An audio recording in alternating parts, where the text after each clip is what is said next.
नमस्कार, आप देख रहे हैं जन टी। मैं प्रीति शर्मा आपके साथ। खबरों को विस्तार से भी जानेंगे, लेकिन शुरुआत करते हैं हेडलाइंस के साथ। शारदीय नवरात्र पर हुई मां की उपासना, सीएम समेत मंत्रियों ने की कन्या पूजा, प्रदेशवासियों की सुख समृद्धि की कामना।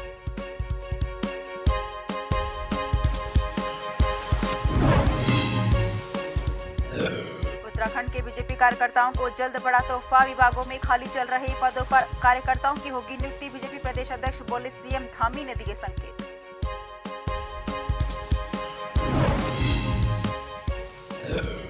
बीजेपी और कांग्रेस के प्रदेश अध्यक्ष में जुबानी जंग, बीजेपी प्रदेश अध्यक्ष भट्ट का पलटवार, बोले जैसा राष्ट्रीय नेताओं का मानसिक संतुलन वैसा ही कांग्रेस अध्यक्ष का।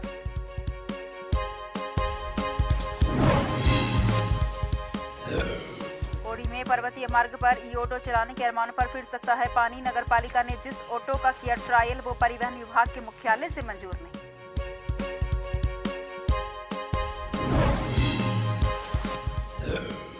उत्तरकाशी में सड़क हादसे में 2 परिवार के बुझे चिराग, दोनों मृतक थे इकलौती संतान, जिला अस्पताल में जमकर हंगामा, कार्रवाई के आश्वासन के बाद माने पड़ी।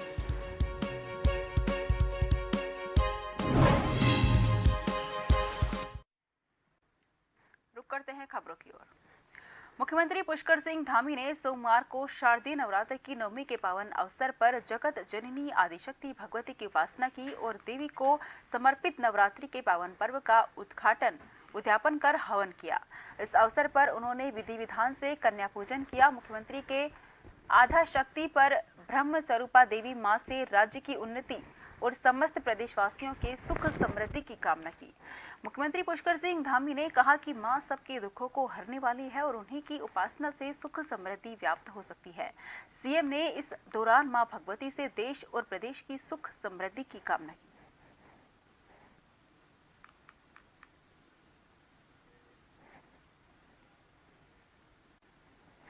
वहीं महिला और बाल विकास मंत्री रेखा आर्य आज नवरात्रि के मौके पर देहरादून स्थित देहरादून के केदारपुरम स्थित राजकीय शिशु निकेतन पहुंची। शिशु निकेतन में पहुंचकर उन्होंने निरीक्षण किया और वहां रह रहे बच्चों का हाल चल जाना। इसके साथ ही नवरात्रि की नवमी की शुभ मौके पर कैबिनेट मंत्री ने शिशु निकेतन में कन्या पूजन भी किया।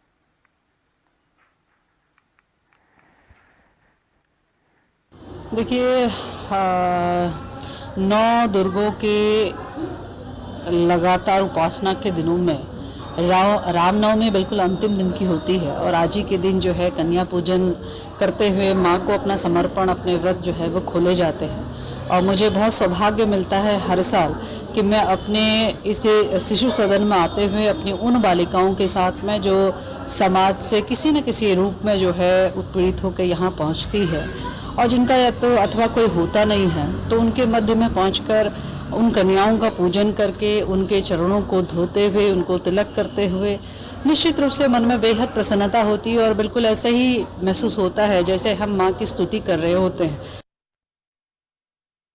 शारदीय नवरात्र का 9वां दिन है और आज मां दुर्गा की नवी शक्ति मां सिद्धिदात्री की पूजा की जा रही है। जैसा कि माता के नाम से स्पष्ट हो रहा है कि ये मां सभी प्रकार की सिद्धियों को देने वाली है। मां दुर्गा के मोक्ष और सिद्धि देने वाले स्वरूप को मां सिद्धिदात्री कहा जाता है। मान्यता है कि माता की पूजा करने से सभी कार्य सिद्ध हो जाते हैं और घर में धन धान्य की कमी नहीं होती है। मां दुर्गा के इस स्वरूप की पूजा ऋषि मुनि, यक्ष, देव दानव, साधक, किन्नर और गृहस्थ आश्रम में जीवन यापन करने वाले भक्त मां सिद्धिदात्री की पूजा अर्चना करते हैं। नवरात्रि के 9वें दिन इनकी पूजा करने के बाद नवरात्र का समापन माना जाता है। इस दिन कन्या पूजन भी किया जाता है। एसएमएस हरिद्वार दुर्गा मां मंदिर में भक्तों का तांता लगा हुआ है। भक्त अपने घरों में भी हवन यज्ञ कर कन्या पूजन कर रहे हैं।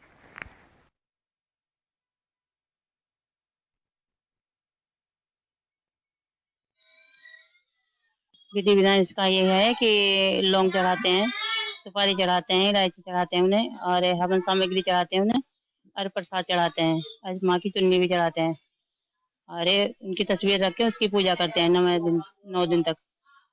और माता रानी से यही मांगते हैं, घर में घर फरा फूला रहे, मतलब हमारे परिवार सही से रहे, अच्छे से रहे और सुख शांति घर में दो। तो ऐसा है कि हम लोग मंदिर समिति वाले पूरे अपने क्षेत्र की सुख और शांति के लिए, है ना, नवरात्रि 9 दिन का ये व्रत होता है। डेली हमारे यहाँ 8 से 9 बजे तक पूजा, फिर क्या कहते हैं, पूजा होती है, आरती होती है। कल अष्टमी था। हमारे पश्चिम के जो लोग होते हैं, इस साइड के एरिया के अंदर ज्यादातर लोग चूंकि अष्टमी मनाते हैं, इसलिए मंदिर के अंदर बहुत ज्यादा कल को भीड़ थी। और कल हम लोगों ने अष्टमी की पूजा यहाँ पर किया। पूजा अर्चना करने के बाद भक्तों द्वारा तमाम जो अपने अपने उनके मन में श्रद्धा भाव, जो भी उनकी अपेक्षाएं होती है, उसके लिए वो माता से अपना आशीर्वाद मांगती है। माता जो है सभी भक्तों के ऊपर अपनी दया करती है। चंपावत जिले के लोहाघाट के अग्निशमन विभाग में आग बुझाने के लिए रखे गए अग्निशमन वाहनों को 20 साल पूरे होने के बावजूद अग्निशमन विभाग के द्वारा सड़कों पर दौड़ाया जा रहा है, जबकि नए नियमों के अनुसार 15 साल पुराने सरकारी वाहनों को सिलेंडर किया जाना है। लेकिन विभाग के द्वारा नए नियमों की अनदेखी कर जनता और फायर सर्विस के जवानों की जान को जोखिम में डाला जा रहा है। एआरटीओ चंपावत सुरेंद्र कुमार ने बताया कि नई वाहन नीति के तहत 15 साल पुराना सरकारी वाहन सड़कों में नहीं चल सकता है, जिसके लिए सभी विभागों को 15 साल पुराने वाहनों को जमा करने के निर्देश पहले ही दिए जा चुके हैं। एआरटीओ ने कहा कि अग्निशमन विभाग के 20 साल पुराने वाहन का इस प्रकार से सड़क में दौड़ना काफी गंभीर मामला है। अगर इन दोनों वाहनों में कोई दुर्घटना होती है तो उसकी पूरी जिम्मेदारी संबंधित विभाग की होगी।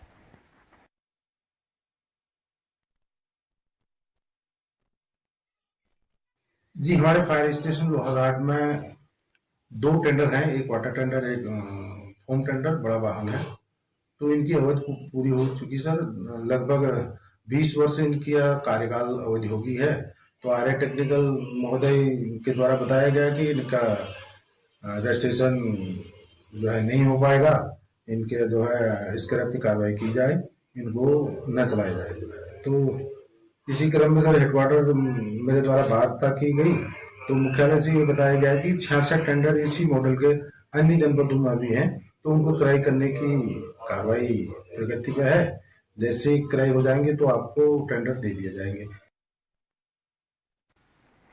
कांग्रेस के प्रदेश प्रवक्ता दीपक का कहना है कि आलाकमान नैनीताल लोकसभा से जिसको भी टिकट दे, सारे कांग्रेसी एक साथ होकर उस चुनाव लड़ेंगे।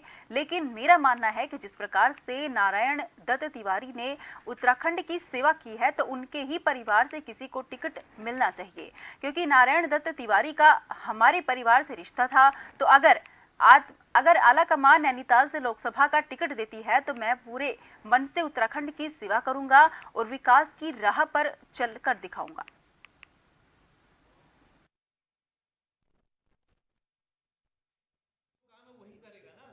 कांग्रेस आलाकमान का जो निर्णय होगा वो सभी को मान्य भी होगा। और आलाकमान, मैं समझता हूं, इस प्रदेश हित में, इस प्रदेश के विकास के लिए,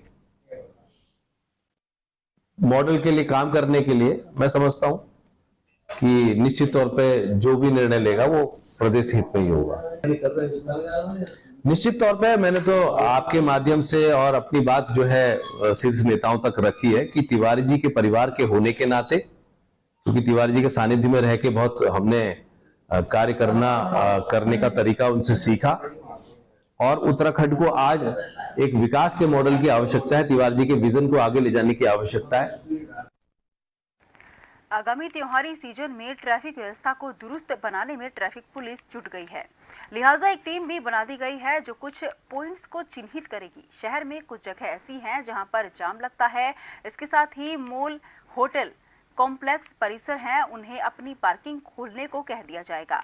अगर वो ऐसा नहीं करते हैं तो उनका चालान भी किया जाएगा। साथ ही जहां भी पार्किंग की व्यवस्था होगी उन जगहों पर पार्किंग लगवाई जाएगी, ताकि शहर में किसी प्रकार की अव्यवस्था ना हो। बता दें कि राजधानी देहरादून में जाम की बहुत ज्यादा दिक्कत है, जिससे लोगों को परेशानी का सामना करना पड़ता है।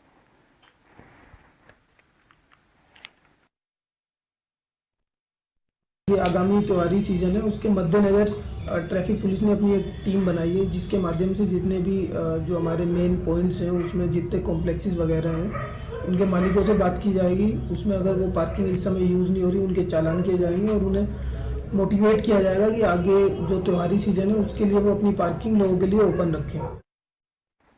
डोईवाला के माजरी में स्थित पाल फिलिंग स्टेशन पर बीती रात 2 कार सवार युवक स्विफ्ट डिजायर कार में पेट्रोल भरकर फिल्मी अंदाज में रफू चक्कर हो गए। घटना देर शाम 7:30 बजे की है, जहां हरिद्वार की ओर से आ रही कार माजरी के पेट्रोल पंप पर रुकी और करीब 3700 रुपए का पेट्रोल भरवाया। इसके बाद कार में सवार युवकों ने कर्मचारियों को स्नैकर दिखाने के लिए कहा। जैसे ही कर्मचारी स्कैनर लेने गया, कार सवार युवकों ने तेज गति से कार को पेट्रोल पंप से भगा दिया। मामले की सूचना मिलते ही लाल थप्पड़ पुलिस मौके पर पहुंची और जांच शुरू कर दी। मामले की पूरी घटना पर पंप पर लगे सीसीटीवी कैमरे में कैद हो गई, जिसके आधार पर पुलिस मामले की जांच कर रही है।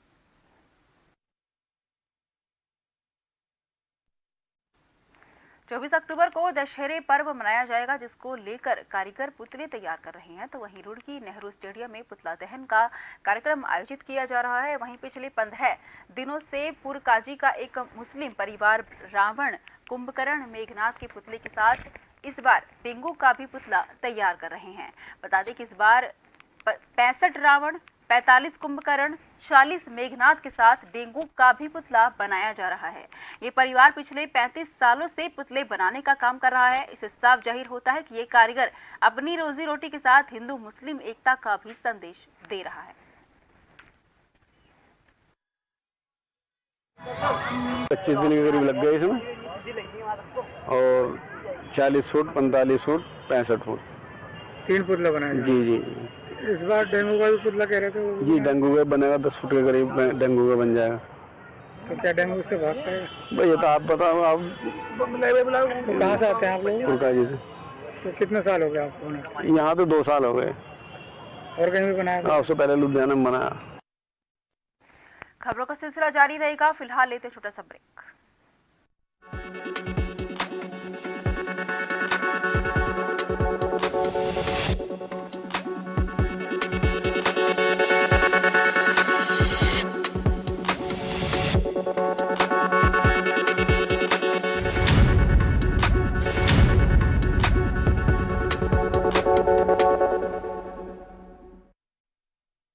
ब्रेक के बाद फिर से आपका स्वागत है। रुक करते हैं खबरों की ओर। लड़ीधुरा महोत्सव 2023 के निर्गुण और निर्विघ्न रूप से संपन्न होने की मनोकामना के साथ संपूर्ण मातृशक्ति और क्षेत्रवासियों ने रामलीला मंच बाराकोट से लड़ीधुरा मंदिर तक विशाल कलश यात्रा का आयोजन किया। कलश यात्रा में क्षेत्र की सैकड़ों महिलाएं शामिल रही। कलश यात्रा का शुभारंभ क्षेत्र पंचायत प्रमुख विनीता फड़त्याल ने किया। कलश यात्रा के लड़ीधुरा पहुंचने के उपरांत कलश यात्रा में शामिल महिलाओं में से 3 महिलाओं को लकी ड्रा के माध्यम से चुनरी भेंट की गई। 24 अक्टूबर को सांस्कृतिक झांकियों के साथ महोत्सव का विधिवत उद्घाटन किया गया।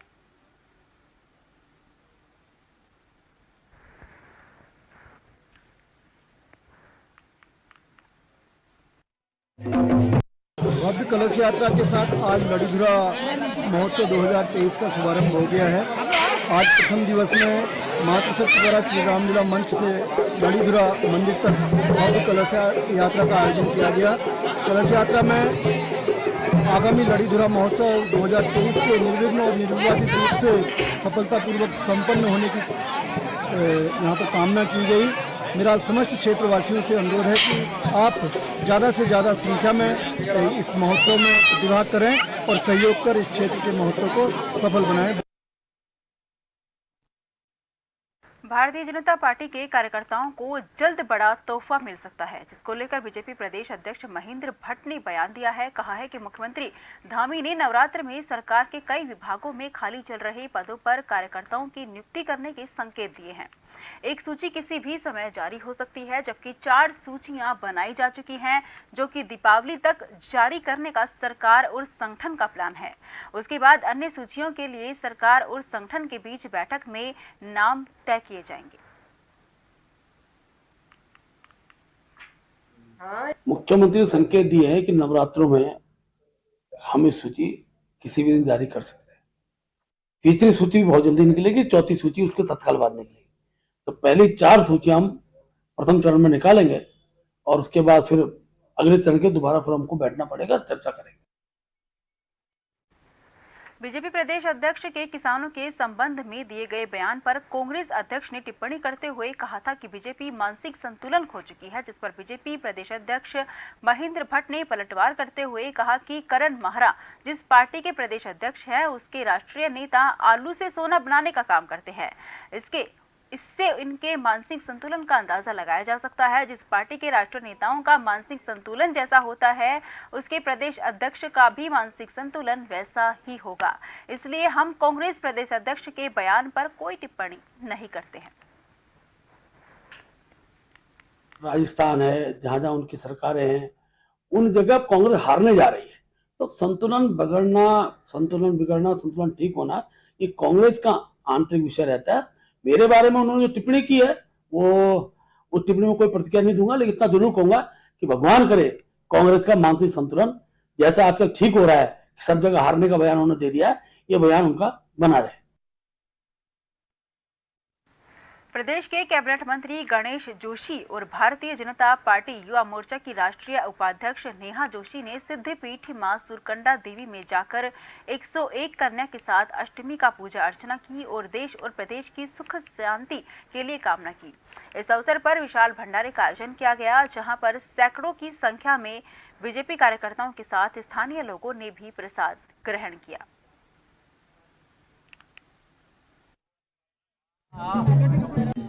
आज माँ सरकुंडा के मंदिर में आशीर्वाद लेने के लिए हम लोग यहाँ पर आए, मैं मेरी बेटी, और यहाँ पर भी हमने 51 कन्याओं का कन्या पूजन किया है। हमने माँ से प्रार्थना की है कि माँ हमें इतनी शक्ति दे कि हम जिन जिन क्षेत्रों में काम कर रहे हैं उसमें ईमानदारी से काम कर सकें, पूरे प्रदेशवासी देशवासी स्वस्थ रहें, किसी के में कोई संकट ना आए, ये प्रदेश तरक्की करे, ये देश तरक्की करे, ऐसी माँ सरकुंडा से हमने कामना की है। हमें लगता है जो सुरकंडा देवी हमारा मंदिर है, इसकी इतनी मान्यता है, इतना तेज है कि जो यहाँ आया है उसकी मनोकामना भी पूरी होती है। और आज एक सौभाग्य यहाँ पर मिला कि हर साल अष्टमी पर मैं भंडारा करती हूँ। आज माता ने कुछ ऐसा योग बनाया कि उनकी शरण में आकर यहाँ भंडारा करने का मुझे मौका मिला। और सबसे अच्छी बात है कि आज 101 कन्याओं का हमने यहाँ पे कन्या पूजन भी किया, उनको विधिवत तरीके से उनका पूजन जैसे नवरात्रि में किया जाता है वो किया, उनको कुछ भेंट अपनी तरफ से दी। वहीं उत्तराखंड में मौसम का मिजाज लगातार बदल रहा है, तो वहीं जोशीमठ में भी मौसम का मिजाज बदलता हुआ देखने को मिला है। जोशीमठ के ऊपरी इलाकों में झमाझम बारिश का दौर शुरू हुआ है। ऊंची चोटियों में फिर एक बार हिमपात हुआ है। दोपहर बाद बदला अचानक मौसम का मिजाज।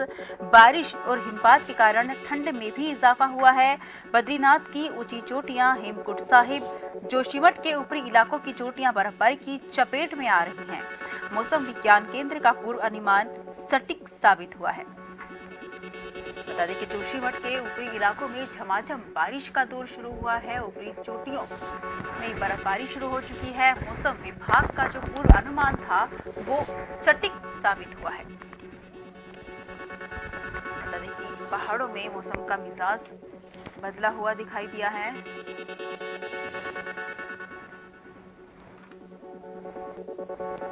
जोशीमठ के ऊपरी इलाकों में ये झमाझम बारिश का दौर शुरू हो चुका है। बारिश और हिमपात के कारण ठंड में भी इजाफा वहां पर देखने को मिल रहा है। ऊंची चोटियां, हेमकुंड साहिब, जोशीमठ के जो ऊपरी इलाके हैं वहां पर बर्फबारी का भी दौर शुरू हो चुका है, जिसके चलते वहां पर ठंड भी लगातार शुरू हो चुकी है। मौसम विज्ञान केंद्र का जो पूर्व अनुमान था वो बिल्कुल सटीक साबित हुआ है। बता दें कि उत्तराखंड में लगातार मौसम का मिजाज बदलता रहता है, तो वहीं फिर से एक मौसम का मिजाज बदला है। खबर पर तमाम जानकारी के लिए हमारे संवाददाता नवीन भंडारी हमारे साथ जुड़ गए हैं। नवीन, क्या कुछ अपडेट है? लगातार मौसम का मिजाज बदल रहा है, क्या कुछ नजारा है वहाँ का पूरा? जी बिल्कुल, आपको बता दें कि दोपहर बाद से पहाड़ों में एक बार फिर से मौसम का मिजाज बदल चुका है। वहीं बात करें ऊंची चोटियों की, तो ऊंची चोटियों में अभी भी लगातार हिमपात जारी है और निचले जो पहाड़ी इलाके होते हैं, जोशीमठ के ऊपरी इलाके, वहां पर लगातार झमाझम बारिश हो रही है, जिस कारण अब ठंड में इजाफा हो चुका है। लोग यहाँ पर अलाव का सहारा ले रहे हैं। और आपको बता दें कि बद्रीनाथ धाम की ऊंची चोटियां से लेकर श्री हेमकुंड साहिब जी की जो ऊंची चोटियां हैं, वहां पर भी इस वक्त लगातार हिमपात हो रही, जिस कारण वहां पर भी ठंड ने दस्तक देना शुरू कर दिया है। वहीं स्थानीय लोगों का कहना है कि इस बार निचले इलाकों में भी रिकॉर्ड तोड़ बर्फबारी हो सकती है, जिसकी तैयारियों में हम लोग लगातार जुटे हुए हैं। जी नवीन, स्थानीय लोगों के लिए कोई खतरे वाली बात तो नहीं है ना? जिस तरह से वहां पर अचानक से भूस्खलन हो जाता है, पहले बर्फबारी होती है, उसके बाद वो अचानक खतरे का रूप ले लेती है, तो अभी फिलहाल कोई ऐसा कुछ बोलना तो नहीं है, किसी का कोई अनुमान तो नहीं है नवीन? जी बिल्कुल, जिस तरीके से अगर बात की जाए पहाड़ों में जिस तरह से लगातार मौसम का मिजाज बदल रहा है, कभी अचानक चटक धूप खिल जाती है तो कभी अचानक बारिश हो जाती है। वहीं पहाड़ों में लगातार जिस तरीके से बारिश हो रही है, वहीं बात करें अभी भी कई जोशीमठ के कई इलाके ऐसे हैं जो भूस्खलन की जद में है, चाहे पगनो गांव की बात की जाए, चाहे जोशीमठ की बात की जाए, जहां पर लगातार तरह का सिलसिला बढ़ ही रहा है। हालांकि कई गांव ऐसे हैं जो अभी भी भूस्खलन की चपेट में, कुछ कहा नहीं जा सकता, अगर ऐसी ही बारिश होती है तो कई गांव इसकी चपेट में आ सकते हैं। भी नवीन, खबर पर तमाम जानकारी के लिए बहुत बहुत शुक्रिया। एक नजर हेडलाइन पर। शारदीय नवरात्र पर हुई मां की उपासना, सीएम समेत मंत्रियों ने की कन्या पूजा, प्रदेशवासियों की सुख समृद्धि की कामना।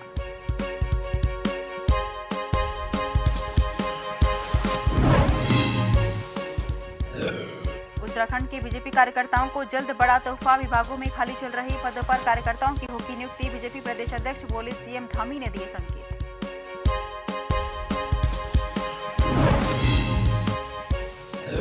बीजेपी और कांग्रेस के प्रदेश अध्यक्ष में जुबानी जंग, बीजेपी प्रदेश अध्यक्ष भट्ट का पलटवार, बोले जैसा राष्ट्रीय नेताओं का मानसिक संतुलन वैसा ही कांग्रेस प्रदेश अध्यक्ष का है।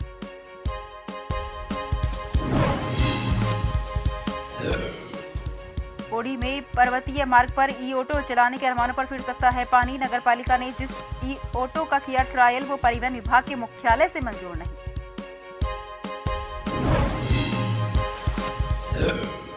उत्तरकाशी में सड़क हादसे में 2 परिवार के बुझे चिराग, दोनों मृतक थे इकलौती संतान, जिला अस्पताल में जमकर हंगामा, कार्रवाई के आश्वासन के बाद माने पुलिस।